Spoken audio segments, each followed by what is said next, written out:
শেখ হাসিনার মামলায় জেড.আই খান পান্নাকে সরকার আইনজীবী হিসেবে নিয়োগ করেছে। এই কাজটা আসলে অনেক আগেই করা দরকার ছিল। যে মামলাটা রায় হয়েছে সেই মামলায়ও জেড.আই খান পান্না আইনজীবী হতে চেয়েছিলেন।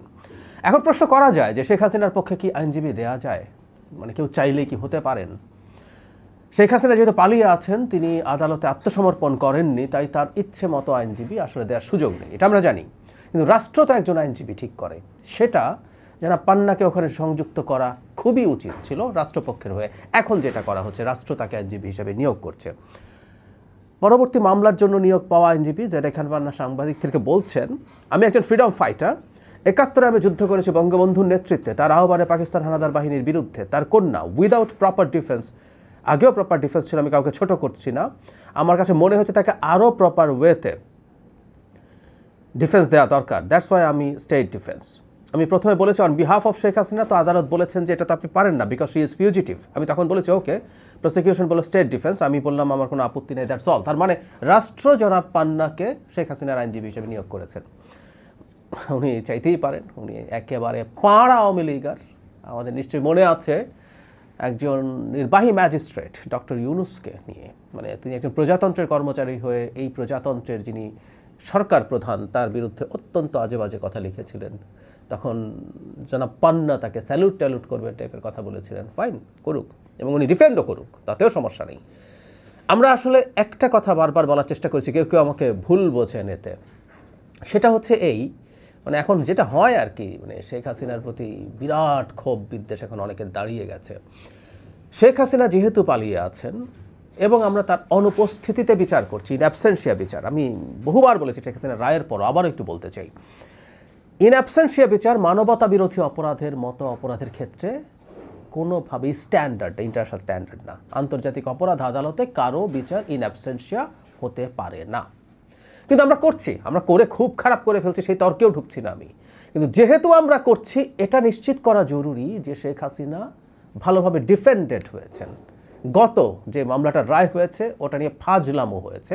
স্টেট ডিফেন্স যিনি করেছেন, তিনি কি করেছেন আমরা দেখেছি, এবং আবারও বলছি, ডেভিড বার্গম্যান কি করা যেতে পারতো, আমি দেখে খুব অবাক হয়েছিল। খুবই বেসিক, এটার জন্য লয়ার হওয়ারও প্রয়োজন নাই যে এগুলো করা যেতে পারতো। আমরা তার কোর্টের মধ্যে ছিলাম না, এগুলো কমন সেন্স দিয়েও আমরা করতে পারতাম, কিন্তু এগুলো তিনি করেননি। ফলে অ্যামনেস্টি ইন্টারন্যাশনালের মতো মানবাধিকার সংস্থাও এটা বিরুদ্ধে, মানে যিনি শেখ হাসিনার পক্ষে ডিফেন্ড করেছেন তার কর্মকাণ্ড নিয়ে সিরিয়াস প্রশ্ন তুলেছে, এবং এই প্রশ্নগুলো উঠতে পারলো।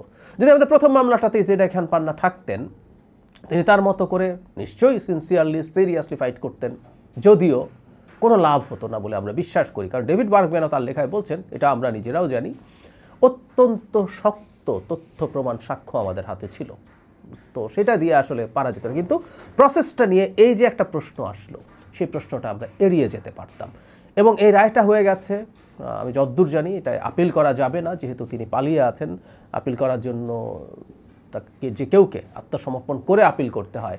সুতরাং এই যে রায়টা হয়ে গেল, এই রায়টা হয়েই গেল, এই রায়টা থেকেই গেল, কিন্তু সেটা নিয়ে প্রশ্ন থাকলো। আমি জানি না জেড.আই খান পান্নাকে, মানে এখানে আইনে বলা আছে যে কোনো পর্যায়ে যে কেউ চাইলে এটা করতে পারে। এখন উনি তো পারবেন না, রাষ্ট্র দিতে পারে। রাষ্ট্র তখনই দেওয়া উচিত ছিল যে কোনো ব্যাপারে বিবেচনা করে।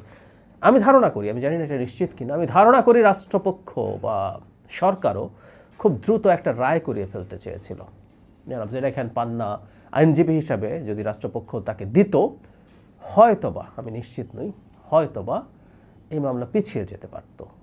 কারণ হচ্ছে ওয়েল ডিফেন্ডেড একটা মামলার সময় লাগতো, আমি মনে করি, এবং সেটা পরে চলে গেলে চলে যেত। আমি খুব অবাক হয়ে যাই, এই ধরনের আলাপ আছে যে এই সরকারের পরে বিচার ঠিক মতো হবে না। মানে কেন হবে না আমি সেটাও আসলে বুঝি না। বিএনপি, জামায়াতে ইসলামী, এনসিপি, কে শেখ হাসিনা দ্বারা টর্চার্ড হয়নি? কে বিচার করতে চাইবে না? কোনো কারণ নেই। সো অহেতুকে তাড়াহুড়ো করে, তাড়াহুড়ো বানিয়ে এই মামলাটাকে প্রশ্নবিদ্ধ করা হলো।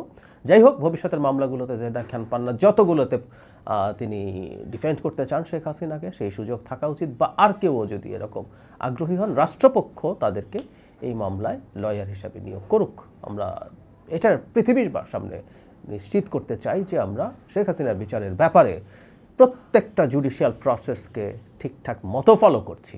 বাংলাদেশে শেখ হাসিনার অত্যাচারে, নানান ফর্মের অত্যাচারে প্রচুর মানুষ অত্যাচারিত আছেন, সংক্ষুব্ধ আছেন, কিন্তু বিচার কোনোদিনও সংক্ষুব্ধ মানুষের কথা শুনে হতে পারে না। তাহলে আর বিচারের প্রশ্ন নেই, তাহলে কোর্টের প্রশ্ন নেই, তাহলে আদালতের প্রশ্ন নাই।